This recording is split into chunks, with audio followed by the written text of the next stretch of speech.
Welcome back to Friday Reads, where we help you find your next read. I'm Jill. And I'm Julie. We've got our Olympic medals on today. These are from Chocolate Olympics. That's the closest I'll ever come to being in the Olympics. But today's books are going to feature books by Olympians or about Olympians. Tonight kicks off the opening ceremony for the Paris Olympics. So, Jill, what's your first pick? So my first one is Off Balance by Dominique Moceanu. At 14 years old, Dominique Moceanu was the youngest member of the 1996 U.S. Women's Olympic Gymnastics teams and the first and only American women's team to make gold at the Olympics. Her pixie-ous appearance and ferocious competitive drive quickly earned her the status of media darling, but behind the fame, the flawless floor routines, the $1 million smile, her life was a series of challenges and hardships. Off Balance vividly delineates each of the dominating characters who contributed to Moceanu's rise to the top. From her stubborn father and long-suffering mother to her mercurial coach, Bella Caroli. Here, Moceanu finally shares the haunting stories of competition, her years of hiding injuries and pain out of fear of retribution from her coaches, and how she hit rock bottom after a public battle with her parents. But medals, murder plots, drugs, and daring escapes aside, all of which figure into Moceanu's incredible journey, the most unique aspect of her life is the family secret that she discovers. Opening a new and unexpected chapter in her adult life, a mysterious letter from a stranger reveals that she has a second sister born with a physical disability and given away at birth, who has nonetheless followed Moceanu's footsteps in an astonishing way. A multi-layered memoir that transcends the world of sports. Off Balance will teach anyone who has ever dared to dream of a better life. So this was published in 2012 and kind of about Olympic training and other things. My first pick is also by a gymnast. And I picked Courage to Soar, A Body in Motion, A Life in Balance by Simone Biles. And this was her book from 2016. It was fun to have her in Packer apparel last season when her hubby was playing for the Packers. Simone Biles' entrance into the world of gymnastics may have started on a daycare field trip in her hometown of Spring, Texas, but her God-given talent, passion, and perseverance have made her one of the top gymnasts in the world. There's more to Simone than the medals, though, many of which are gold, and the Olympic successes. Through years of hard work and determination, she's relied on her faith and family to stay focused and positive while having fun competing at the highest level and doing what she loves. Here, in her own words, she takes you through the events, challenges, and trials that carried her from an early childhood in foster care to a coveted spot on the Olympic teams. Along the way, Simone shares the details of her inspiring personal story, one filled with the kinds of daily acts of courage that led her and can lead you to even the most unlikely of dreams. So she's on the back with one of her gold medals. Simone Biles. She's like everyone's favorite gymnast. She kind of is. So this one is Beautiful on the Outside by Adam Rippon. Former Olympic figure skater and self-professed America's sweetheart, Adam Rippon shares his underdog journey from beautiful mess to outrageous success in this hilarious, big-hearted memoir that Washington Post calls comedic gold. Your mom probably told you what's inside that counts. Well, then she's never been a competitive figure skater. Olympic medalist Adam Rippon has been making it pretty for the judges, even when, just below the surface, everything was an absolute mess. From traveling to practices on a Greyhound bus next to ex-convicts, to being so poor he could only afford to eat the free apples at his gym, Rippon got through the toughest times with a smile on his face, a glint in his eye, and a quip ready for anyone listening. Beautiful on the Outside looks at his journey from a homeschooled kid in Scranton, Pennsylvania, to a self-professed American sweetheart on the world stage and all the disasters and self-delusions it took to get him there. Yeah, and maybe what's on the inside that counts, but life is much better when it's beautiful on the outside. So if you want to hear about an Olympic story that's got some comedy, this is the one for you. Probably a fun read. My second pick is a more serious pick. This is, gotta get the glare off the book, Olympic Pride, American Prejudice, the untold story of 18 African Americans who defied Jim Crow and Adolf Hitler to compete in the 1936 Berlin Olympics. It's by Deborah Riley Draper and Travis Thrasher, and this was published back in 2018.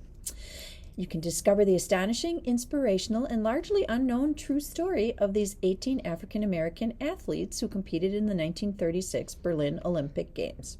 It's set against the turbulent backdrop of a segregated United States.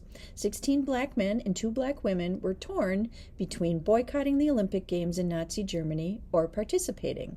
After all, they were representing a country that considered them second-class citizens and would compete in a country amidst a strong undercurrent of Aryan superiority and anti-Semitism. Jesse Owens is the most recognized of the group for winning 4 gold medals at the Berlin Olympics. Other winners include Jackie Robinson's brother Mac, who won silver for the 200-meter race, and Cornelius Johnson, who led an American sweep in the high jump. As a companion piece to the brilliant documentary Olympic Pride, American Prejudice, this book draws on over 40 hours of interviews and extensive research the filmmakers obtained, which didn't make the final film cut. It explores key elements of the story and provides fuller context on the prospect of an Olympic boycott, the relationships between the president of the International Olympic Committee and the Nazis, the different perspectives of Jewish athletes, the NAACP and other black newspapers, and details about the actual lives of the 18 Olympians from family members' testimonials. So this sounded like an interesting read to me. And I'm currently listening to The Boys in the Boat, which is also going to be the team taking place at the 1936 Olympics. So Olympic Pride, You're American in Olympic Prejudice. mood. You're in the mood for the Olympics here. We hope you are too. This is Bravey by Alexei Papas, who's got an easier name than the last person. Renaissance runner, New York Times, Alexei Papas, Olympic athlete, actress, filmmaker, and writer, shares what she's learned about confidence, self-reliance, mental health, embracing pain, and achieving your dreams in this revealing and inspired memoir and essays. Run like Bravey, sleep like a baby, dream like crazy, replace can't with maybe.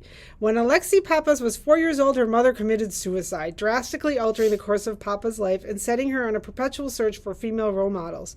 When her father started setting her up for sports teams in a way to keep his bereaved daughter busy, female athletes became some of the first women Papas looked up to, and she became a girl with a goal, to be an Olympian. Despite setbacks and hardships, Papas held fast to that dream, putting in a tremendous hard work, both mentally and physically, letting nothing stand in her way until she achieved it, making her Olympic debut as a runner in 2016. She faces obstacles with optimism and finds dark moments as important to her process as the breakthroughs, from high school awkwardness to post-Olympic depression, offering a valuable wisdom to the benefits of embracing what hurts, both physical and emotional. To Papas, bravery is inward-facing. It's in all how you feel about yourself, as much about always believing in yourself as it is about running towards your goals. So, Bravey. My third pick comes from Lolo Jones, and this is Over It, How to Face Life's Hurdles with Grit, Hustle, and Grace. And this was published back in 2021. Over It is a high-octane dose of encouragement, storytelling, and hard-won advice from Lolo Jones, 3-time Olympian and world champion hurdler and bobsledder. She's perhaps better known today not for all the races she's won, but for the millisecond mistake that cost her an Olympic gold medal over a decade ago. With stunning authenticity about her own struggles, longings, and losses, she shows us how to face our challenges head-on and keep working to overcome them. Lolo challenges us. Growing up in a broken home, Lola learned to shoplift at a young age just to eat at night and sometimes slept on the basement floor of the Salvation Army. While her father was in prison, her mother worked multiple jobs, and Lolo realized she needed to be self-motivated, singularly focused, and unwilling to quit if she wanted to succeed. Reflecting on her own challenging spiritual journey, Lolo invites us to rest in God, who can make all the difference in overcoming obstacles with both strength and joy. So Over It, How to Face Life's Hurdles with Grit, Hustle, and Grace. Hurdles. She's got hurdles. So my next one is everyone's favorite swimmer. I bet you can guess who it is. Michael Phelps, Beneath the Surface, who he does have multiple memoirs, actually. Yeah. He's got this one in 2005, and he also has No Limits in 2008. I don't know why he needed to write another one 3 years later, but I went with the first one. Beneath the Surface. 8 medals, including 6 gold and 2 bronze at the time. Michael Phelps used the Olympic Games in Athens as his breakout event. Already known in the swimming world for the summer of 2003 when he set 7 world records in 41 days, Michael's record-tying medal haul made him a mainstream name. He's well on his way to an ambitious goal of changing the sport of swimming, but despite Michael's preeminence in the pool, his story is not a swimming diary, but a tale of adversities overcome and redemption through persistence. Michael's Beneath the Surface is a first-person account of Michael's journey to manhood and Olympic glory. From a toddler who's afraid to put his face in the water, to a student overcoming an attention deficit disorder, to his son dealing with his parents' divorce, to a brother who watched an older sister narrowly miss making an Olympic team, to the athlete who carried his nation's hope on his shoulders in Athens and delivered against such high expectations. So if you want to know how Michael Phelps got to where he is, this is the one for you. My next pick is about the U.S. hockey team. This is The Making of a Miracle, the untold story of the captain of the 1980 gold medal winning U.S. hockey team by Mike Eruzione and Neil Beaudet. This was published in 2020. It's the greatest American underdog sports story ever, how a team of college kids and unsigned amateurs under the tutelage of legendary coach and legendary taskmaster Herb Brooks beat the elite Soviet hockey team on their way to winning the gold medal at the 1980 Lac Placid Olympics. No one believed the scrappy Americans had a real shot at winning. Despite being undefeated, the U.S., the youngest team in the competition, were facing off against the 4-time defending gold medalist Russians. But the Americans' irrepressible optimism, skill, and fearless attitude helped them outplay the seasoned Soviet team and deliver their iconic win. As captain, Mike Eruzione led his team on the ice that Friday, February 22nd, 1980. But beating the USSR was only one of the numerous challenges Mike had faced in his life. In this inspiring memoir, he recounts the obstacles he has overcome, from his blue-collar upbringing in Winthrop, Massachusetts, to his battle to make the Boston University squad, his challenges in the minor leagues and international tournaments, to his selection to the U.S. team and their run for gold. He also talks about the aftermath of that stupendous win that inspired and united the nation at a time of crisis in its history. He has lived a hockey life full of unexpected twists and surprising turns. Al Michaels' famous call in 1980, "Do you believe in miracles? Yes," could have been about Mike himself. It's filled with vivid portraits from his hardworking, irrepressible father to the irascible Herb Brooks to the Russian Hall of Famers. This lively, fascinating book is destined to become a sports classic and is a must for hockey fans, especially those who witnessed that miraculous day. I remember that game. We watched it. Hockey. That's one of the fun sports, but I don't think they have that during the summer. So my last one was just published this year. Make It Count, My Fight to Become the First Transgender Olympic Runner by C.C. Telfer. This was published in June of this year. By turns harrowing and hopeful, Make It Count is the inspiring story of the first openly transgender woman to win an NCAA title following her traditional upbringing in Jamaica, her fight to become a U.S. citizen, and her efforts to achieve her Olympic dreams. C.C. Telfer is a warrior. The first openly transgender woman to win an NCAA championship, she has contended with the transphobia on and off the track since childhood. Now she stands at the crossroads of a national and international conversation about equity in sports, forced to advocate for her personhood and rights at every turn. After spending years training for the 2024 Olympics, Telfer has been sidelined in silence more time than she can count, but she's never made good at taking no for an answer. Make It Count is Telfer's raw and inspiring story from coming of age in Jamaica, where she grew up hearing a constant barrage of slurs, to beginning her life in Toronto and then New Hampshire, where she realized what running could offer her, to living in the backseat of a car, to searching for a coach, to Mexico, to where she trained for the U.S. trials. This book follows the arc of Telfer's Olympic dream. This is a story of running on what feels like the edge of the knife and what it means to compete when you're not just an athlete, but treated like a walking controversy. So make it count. And I don't know if she's in the Olympics coming up, so maybe you can watch for her too and know her story.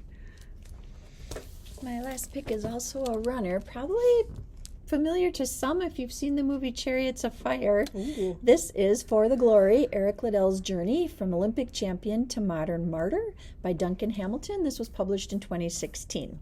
Many people will remember Eric Liddell as the Olympic gold medalist from the Academy Award-winning Chariots of Fire. Famously, Liddell would not run on Sunday because of his strict observance of the Christian Sabbath, and so he did not compete in his signature event, the 100 meters, at the 1924 Paris Olympics. He was the greatest sprinter in the world at the time, and his choice not to run was ridiculed by the British Olympic Committee, his fellow athletes, and most of the world press. Yet, he triumphed in a new event, winning the 400 meters in Paris. Liddell ran and lived. After winning gold, he dedicated himself to missionary work. He traveled to China to work in a local school and as a missionary. He married and had children there. By the time he could see war on the horizon, Liddell put Florence, his pregnant wife, and his children on a boat to Canada while he stayed behind, his conscience compelling him to stay among the Chinese. He and thousands of other Westerners were eventually interned at a Japanese work camp. Once imprisoned, he did what he was born to do, practice his faith and his sport. He became the moral center of an unbearable world. He was the hardest worker in the camp. He counseled many of the other prisoners. He gave up his own meager portion of meals many days and organized games for the kids. He even raced again. For his ailing, malnourished body, it was all too much. He died of a brain tumor just before the end of the war. His passing was mourned around the world, and his story still inspires. It's in the spirit of The Boys in the Boat and Unbroken. For the Glory is both a compelling narrative of athletic heroism and a gripping story of faith in the darkest of circumstances. So, oh, that's a good one.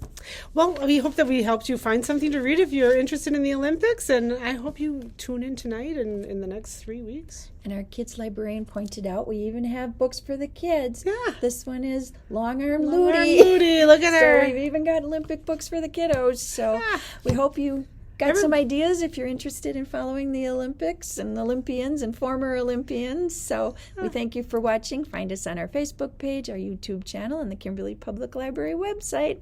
And until next time, thank you. Bye-bye.